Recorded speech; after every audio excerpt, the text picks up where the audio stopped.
views and opinions expressed in this program are those of the participants and do not necessarily reflect the views of BronxNet or the program underwriters. Coming up on this edition of Perspectives, it's a crowded Democratic field of 2020 presidential candidates. Who are some of the standouts? Who are the ones just making unrealistic political promises? And who has the best chance of realistically beating President Donald Trump? Plus, mass shootings are becoming far too common in America. The elephant in the room is, why do you often see mass shooters taken in custody alive by police when you're white, but then so many shootings occur with unarmed black men and they don't go home the same? Is there some racism there? That's a question we've got to ask, plus a whole lot more here on Perspectives with yours truly, Daren Jaime. What's on your mind? Let 'em know. What's on your mind? What's on your mind? Let 'em know. Anything relevant to life, you bring it to the table. Whether you make a move solo or a movement with a stable. No fables, you speak on your decisions. Cause in the long run, it's your voice, your views, your vision. Keeping it real with many messages for you to know. This ain't radio, but DJ runs the show. Entertainment, he rocks it. Politics, he locks it. The host with the most would handle any topic. Don't forget to share your perspective with shines of light. Cause it might make a difference in someone else's life. Make a difference. What's your perspective? Express what's in your heart and your mind. Share your perspective. What's your perspective? And hello, everyone. Welcome to another edition of Perspectives. I am Daren Jaime, and of course, we thank you for watching. Of course, you can watch Perspectives here on BronxNet's Channel 67 every week here. And then also, if you have Verizon Files, that's Channel 33, or you can check us out on the web at bronxnet.org. And if you want to hit us up on our social media, of course, you're welcome. Facebook, Twitter, Instagram, my professional page, Daren C. Jaime, DC Jaime 23. Get connected to us. Well, we start off this edition of Perspectives remembering, first of all, the victims of the El Paso, Texas and Bellbrook, Ohio shootings. We do continue to pray for families, communities at large. And joining me today is our good friend and political analyst, Joyce Johnson. She's been very busy, but she's here today, also sharing her thoughts on a lot of these hot button issues that we've talked about, between that and that crowded field of Democratic candidates, the New York influence, all of that. We'll try to get to as fast as we can. Joyce, good to have you. Welcome. I'm glad to be back. It's been a minute. Yeah, it's been a minute, but we're glad to welcome you back on in, and good to have you. Thank you. So let's get right at it. First of all, let's go talk once again from a political perspective.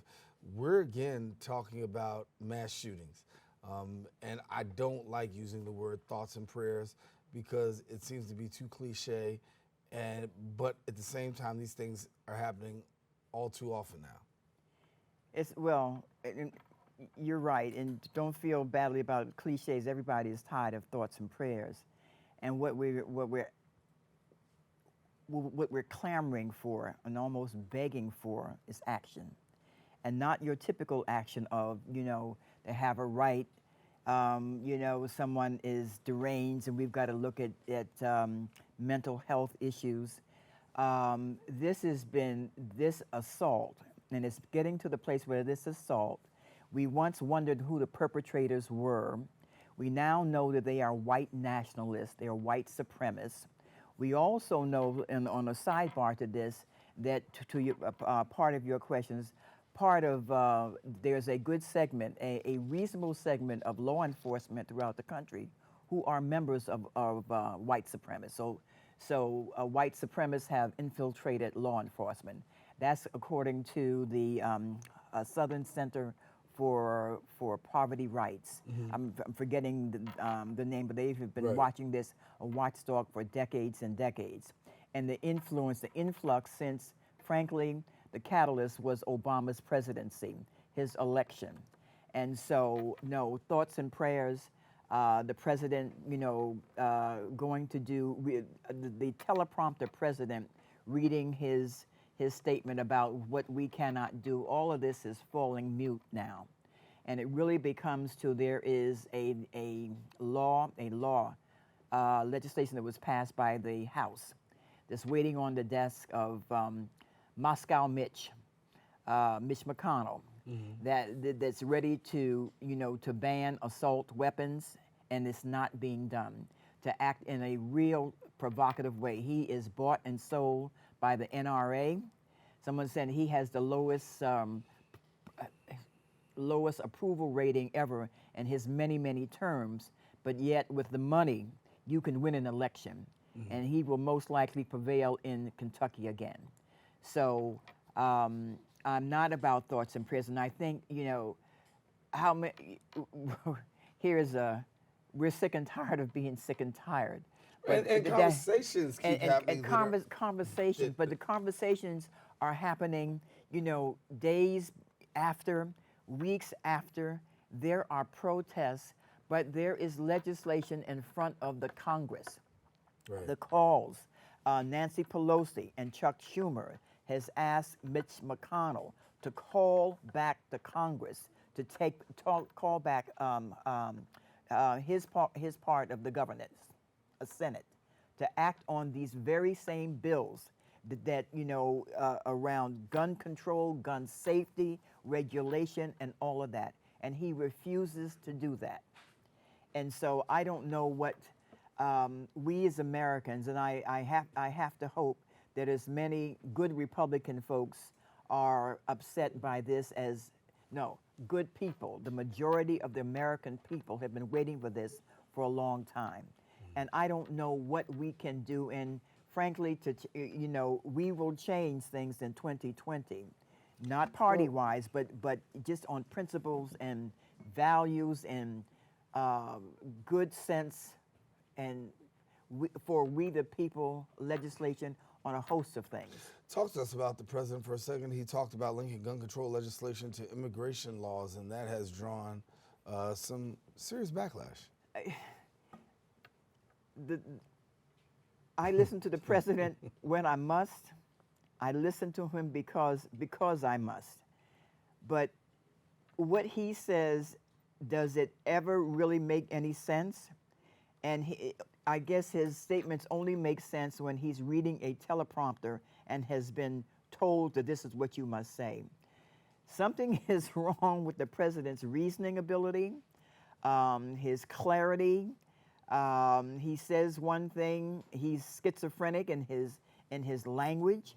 And so honestly, from day to day, I will hear the president, because in 24 hours, if not, you know, either by tweet or in language, he will say something else. So we cannot trust the president on anything. The sad part about it, while our Democrats, the House, and many other legislators around the country are calling him out on this, the power, he is kept in power by Mitch McConnell, who won't act on anything. They could undo, and frankly dismiss anything Donald Trump says, because the legislatures, the House and our Senate, are the ones who pass bills that must be enacted. Now he can veto, but he does not have that kind of power. So. All right, well, I'm gonna come back and take a break after this, talk about these Democratic debates. Just not too long ago, 2 days of intense debates, more than 20 candidates. What are we accomplishing? I'll find out from Joyce in a minute.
Maybe you can make retirement happen.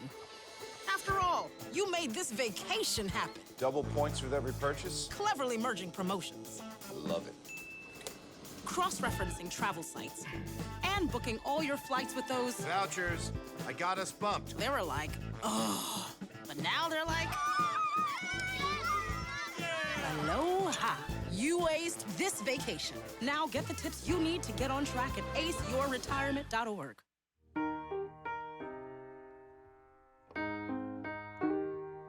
I can't change, even if I try, even if I wanted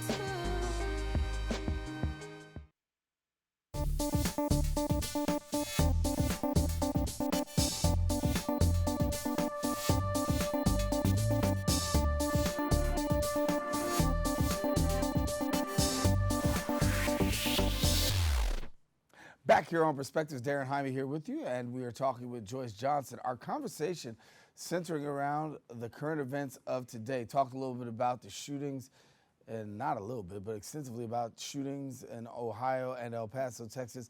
We now shift focus to talk about the world of politics from the Democratic perspective.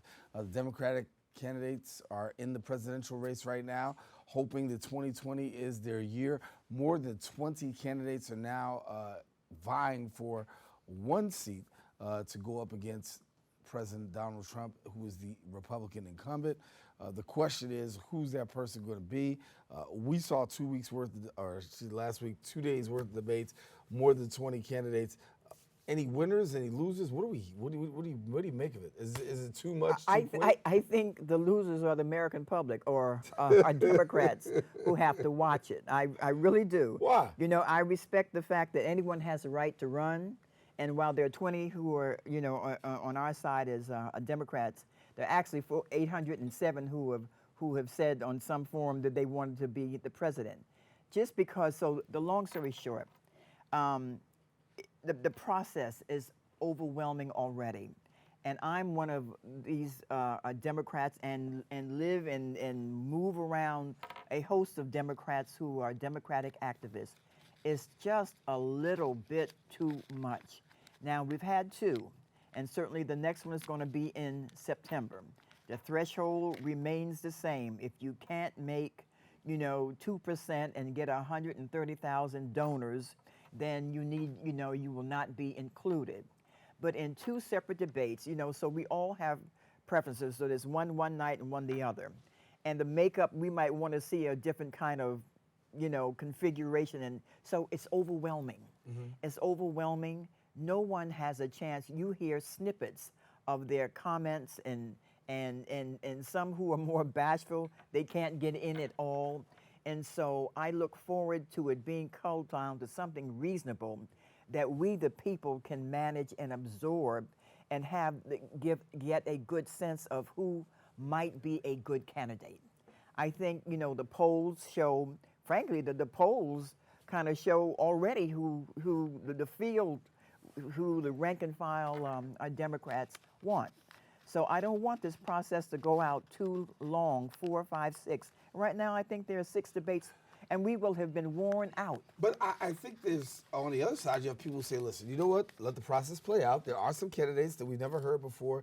Maybe let's give them a chance to have their voice to rise. Because when you think about it, President Barack Obama was not in the forefront when he first got started. He was behind. As a matter of fact, he lost in the, it wasn't until after the first primary that more people, you know, the first caucus in Iowa, that more people became a part of the Obama bandwagon. Oh, no, there's no question. But in that there were no more than, I think, 5 or 6 candidates. Mm-hmm. We're talking about, you know, starting at 25.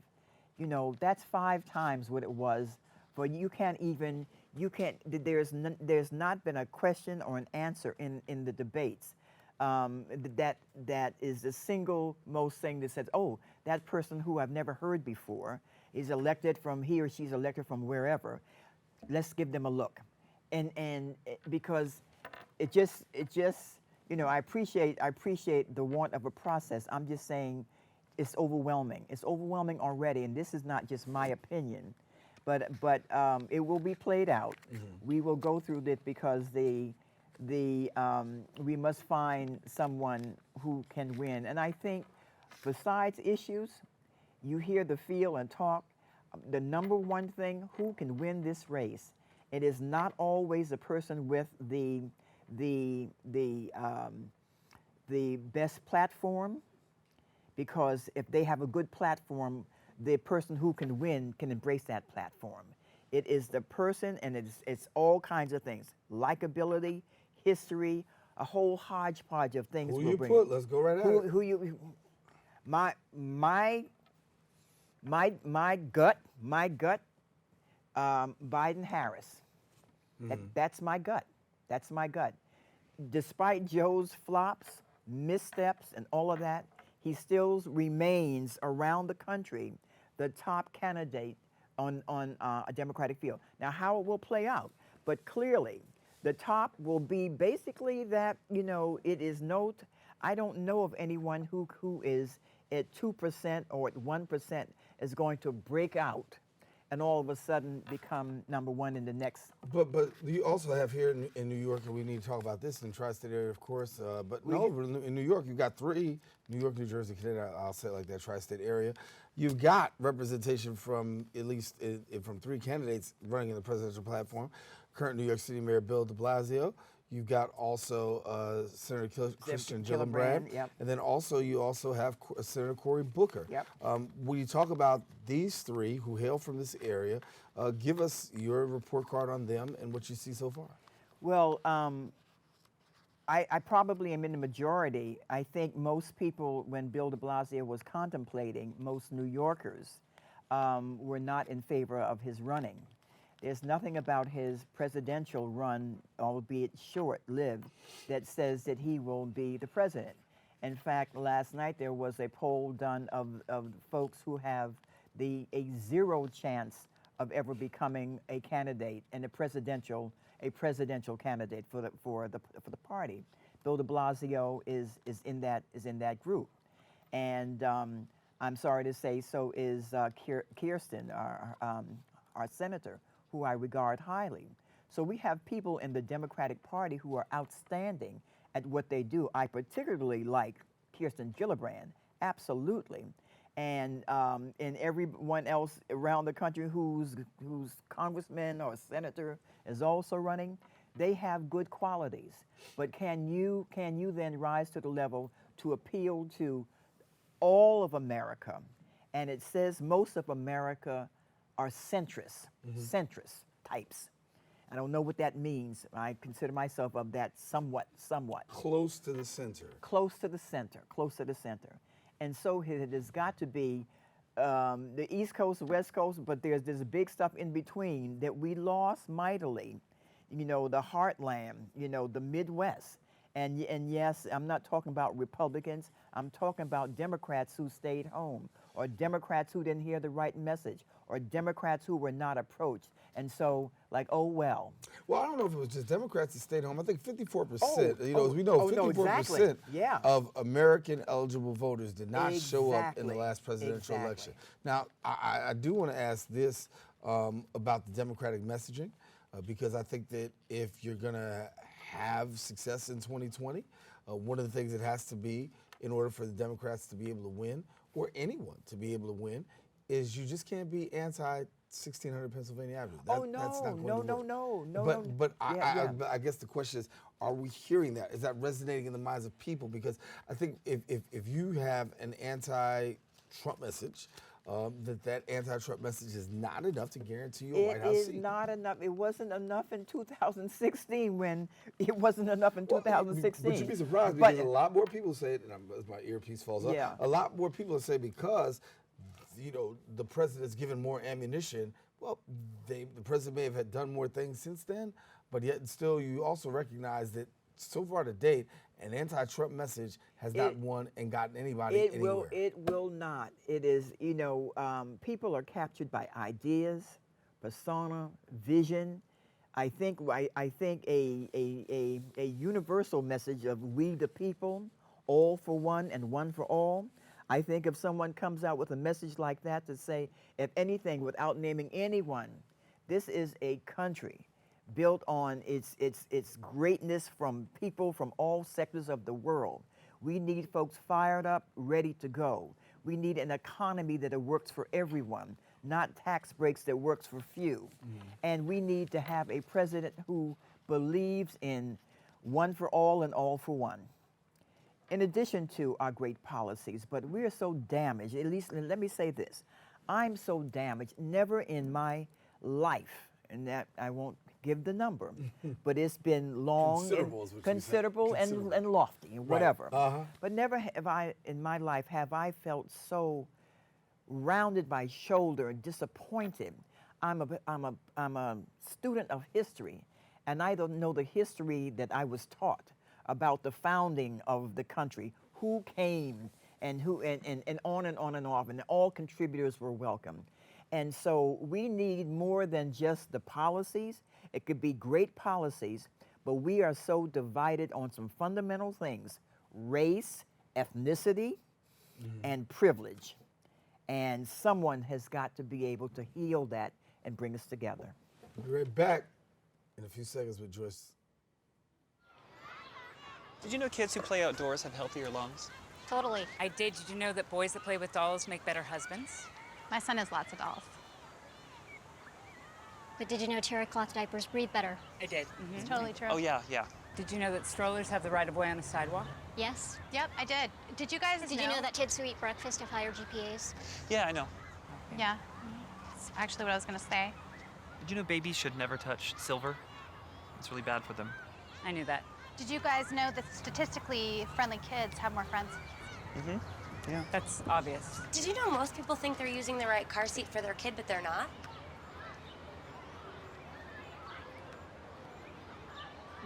Parents who really know it all know for sure that their child is in the right seat at the right age and size. Visit safercar.gov/the right seat to make sure your child is protected. I'm putting that on my blog. I just put it in mine.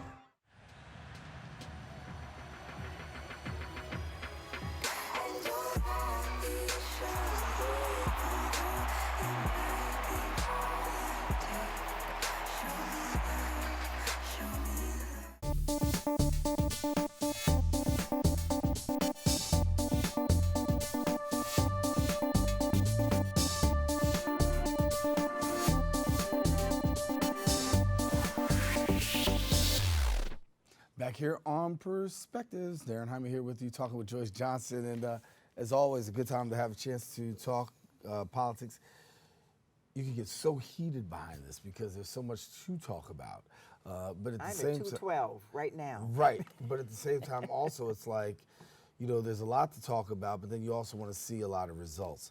What do you think the Democrats have to hit home with right off the bat in order to secure more people going out there for this 2020? Is that you know, our fundamental appeal to me and my wants, appeal to me where I am. That's for the farmer, you know. Talk to the issues that may help make my life better, because I am paying taxes to all, putting in the pot for you to administer that. Now, that sounds lofty, but simple speak, good solid issues that appeals to the majority. Find out what is education, universal. I think we're coming to a country to understand that white supremacy and white nationalism is not where we want to be.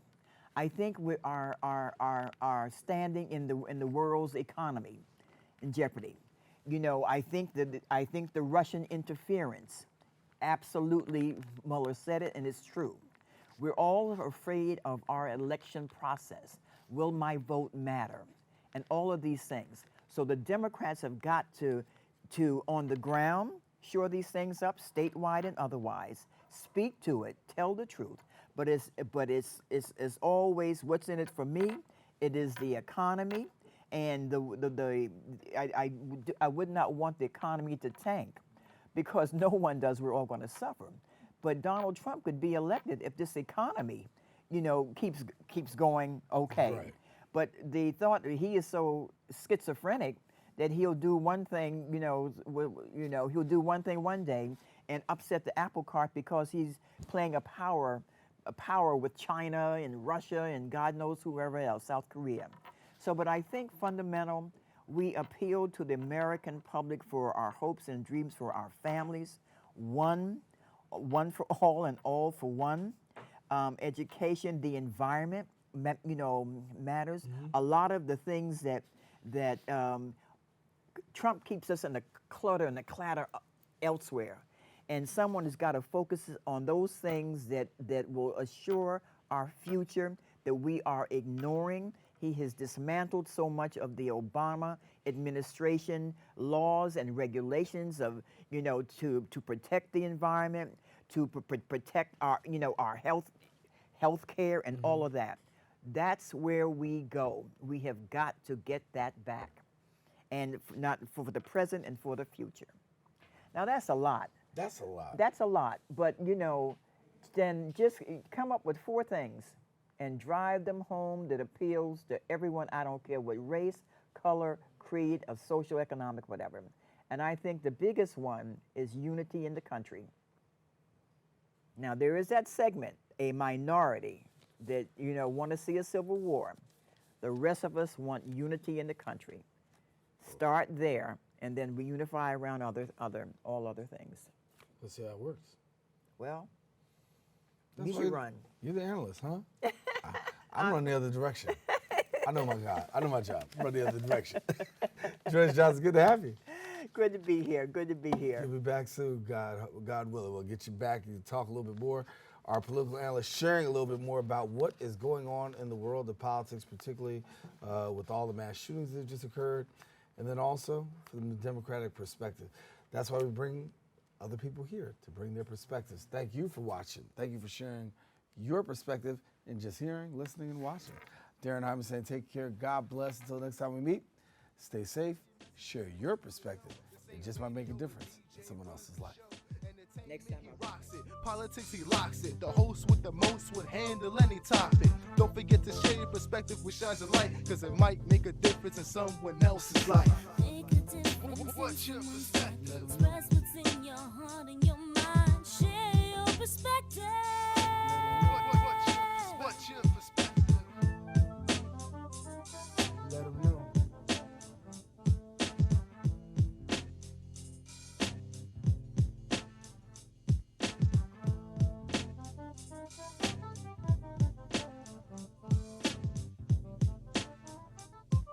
What's on your mind? Let 'em know. Express what's on your So, I'm kind of new here, but I've noticed a trend. My human does this funny thing where she goes around and gets all my toys, and then she hides them in that basket by the door. But it's always the same basket, and it's always in the same place. And then she acts so surprised when I find them, but, she's putting them in the same basket again. It's like, hello, that's where you put it last time. You were the worst at hide and go seek.